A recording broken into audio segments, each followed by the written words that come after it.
Morning. Got somebody here with me this morning.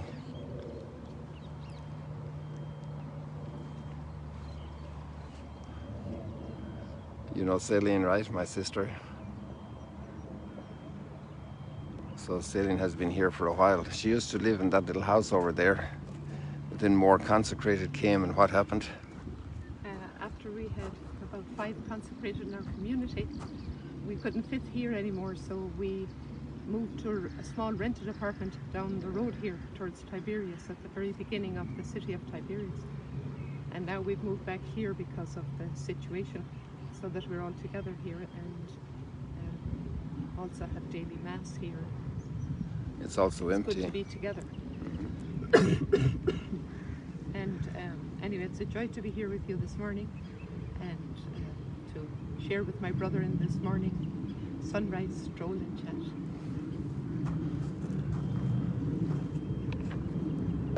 It's like the sky is on fire.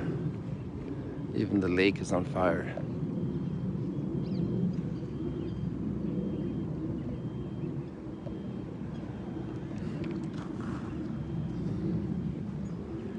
At this age in my life, there's the sun. The eyes aren't the way they used to be, but I saw one of the surveillance planes above us this morning. There are 2 of them up there now, but I just hear them, I don't see them.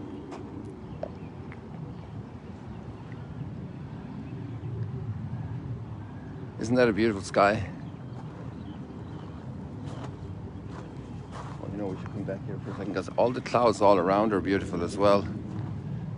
Let me get you to some of the clouds here.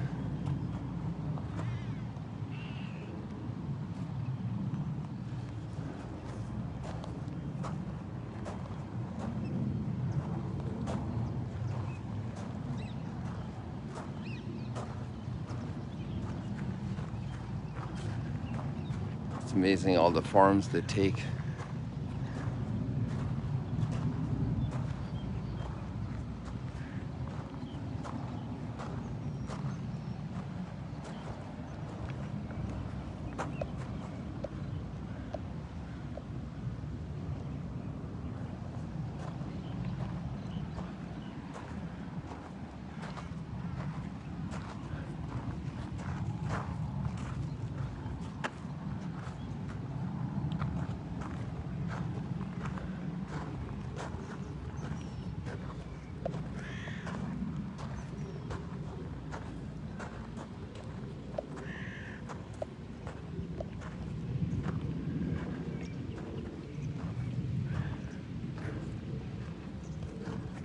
This morning we have very strong readings, the opening of the letter to the Romans. So we have the last couple of weeks reading the prophets, Jonah, and then we had Micah, and then who do we have after Micah?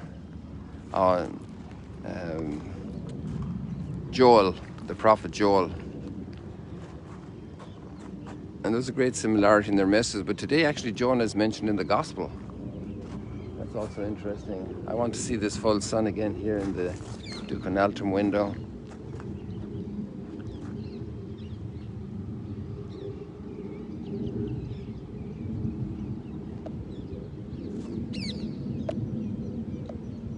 It's amazing. So we have Jonah mentioned in the gospel as well. Jonah was a man who was very broken. And in contrast, we have Paul, who also had his history of brokenness and crisis and turnaround. And he's incredibly strong. He's rebuilt, remade. You read the introduction of all the letters, they're amazing. And he's always exuding peace, communicating peace. That's his big greeting. And it's in today's reading as well, maybe we'll get there. What strikes me about Jonah is how Jonah was very broken. And it's precisely in that brokenness and the story of the whale, that whole parable becomes very familiar. It's very familiar in the mind of the people. Otherwise, Jesus wouldn't use it as a teaching opportunity. But because it's so present in their minds, and he says, just like Jonah was in the belly of the whale, so the Son of Man will be in the earth for 3 days, in the belly of the earth. So it's very interesting how God has a heart of mercy, and in our very brokenness, he forges salvation right directly there in our brokenness. He forges salvation.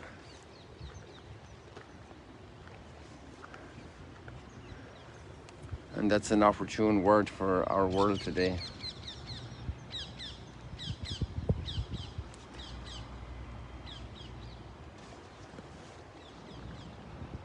With all this light coming through the darkness there. It makes me think of that other element that was mentioned. The Queen of Sheba comes on pilgrimage to the Holy Land and comes looking for the wisdom she's heard about in Solomon. And she brings all her treasures, her spices that were so important back then. And being this very famous and very rich queen, she still went searching for wisdom, and she found it. She was quite surprised even after all she had heard. She realized that they hadn't even estimated the strength of this great gift that Solomon had. And we know that the great gifts come with great responsibilities too. We know that Solomon also had his moments of weakness, but he did build the temple for the Lord, and he did use his wisdom to discern well. So I think today it's a beautiful lesson for us to know how to set out on those pilgrimages of searching for the truth and searching for true wisdom. And when we find it, to know how to give away it all for that treasure that we have discovered. And for us it is the treasure of coming closer to the Lord and understanding the love that's behind creation, that's behind every day and every gift. And also to be aware of our own weakness and being witnesses. We all have our ups and downs, as my brother was saying just now, and we ask the Lord to give us strength to know how to recognize our own ups and downs, to ask the Lord's forgiveness, to get back on track, to be humble enough to help each other on the journey, and to accept the help that's offered to us.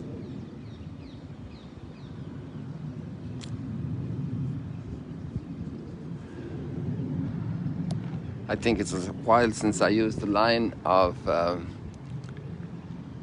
what we can just see right now.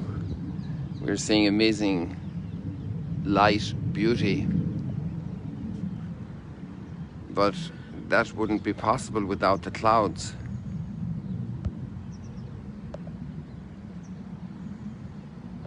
In the midst of so much suffering, God has this incredible neck of bringing forth beauty in souls in how they react. Beauty of heroic effort, beauty of sensitivity, of mutual helpfulness, beauty of perseverance no matter how difficult situations are. And the clouds in our life are like a canvas where he accomplishes his art in us. He is able to bring it about.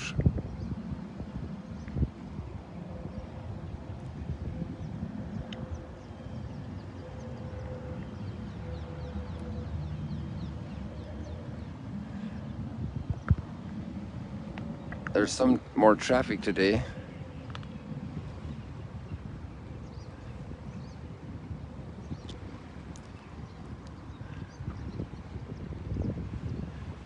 I think the schools are still going to be closed.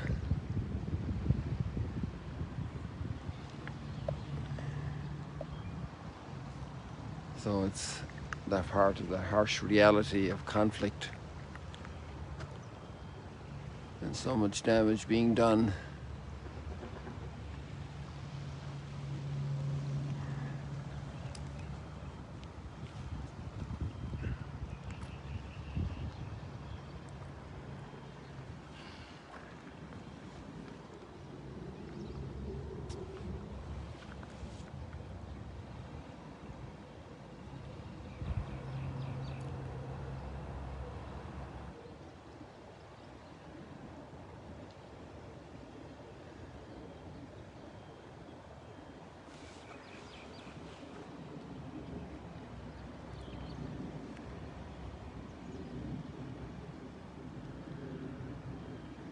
I lost my text here. Do you have your text open, Celine?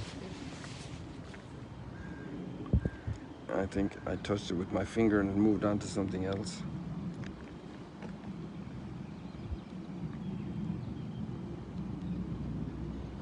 Oh, I see, I hit a privacy policy button. I'm back, I'm good. So if we look at, on the one side there's the brokenness, but also there's the work of grace in life. Look at that man over there. Our volunteer, Kerry, and he's reading his Bible here at sunrise. That's the beauty of going to the Word of God each day, to be strengthened by God's Word. We look at Paul, a slave of, he calls himself a slave of Jesus. A slave.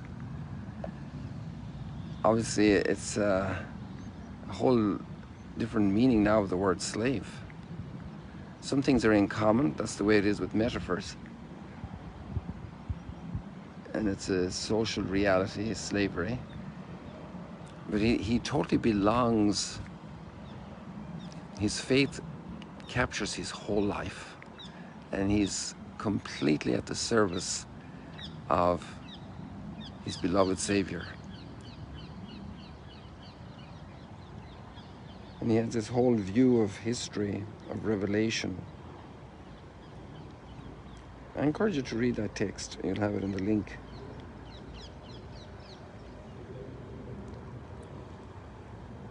And then his sense of mission.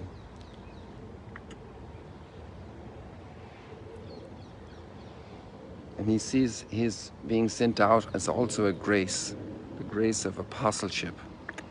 There's an extraordinary strength and a powerful articulation of this interior conviction, what grace can accomplish in the human being.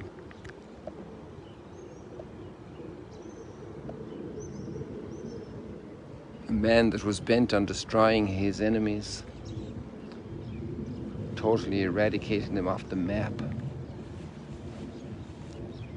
using extreme violence, getting all the powers above him, around him, letters from the authorities, so that he could go and destroy a community. And that man now is transformed into a humble servant. And then the humility is not incompatible with great, ardent passion and conviction. And then the closing line of this opening paragraph of Romans is also a word of grace and peace. Grace and peace to you. That's the gift he has to carry. A gift of gratuitous, of freely given, beautiful salvation from God that leads to peace. Words we need today in our world. And I was also thinking how Mary says, I am the handmaid of the Lord. And then we have the psalm, I am your servant, the son of your handmaid. So we know that when we say servant, it means we found the best, if it's voluntarily a servant, we found the best Lord. So it's wonderful to think of all these people who went ahead of us, all the stories of the Bible, searching and searching until they find the one that can say, I am the servant of God, who has a wisdom that I can't contain, and that I can't dictate, but a wisdom I receive, a wisdom that I grow in, a wisdom that gives meaning to all of my life. The clouds and the brightness and every variation of nature is included in that immense wisdom.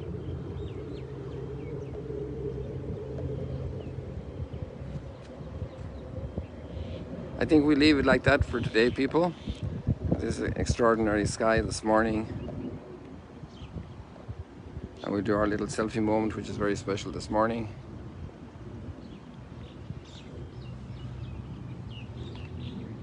God bless you. See you later, alligators.